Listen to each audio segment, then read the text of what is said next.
Hôm nay mình gửi 4 em hút mặt về Đức Hòa Long An nha anh em.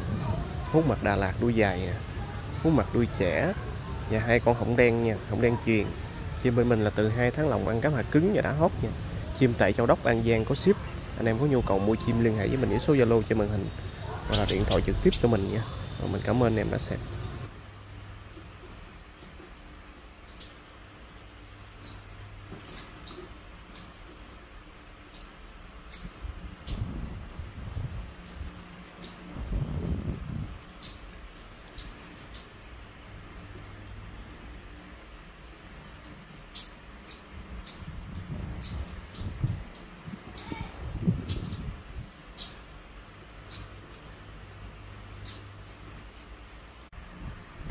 Chim đeo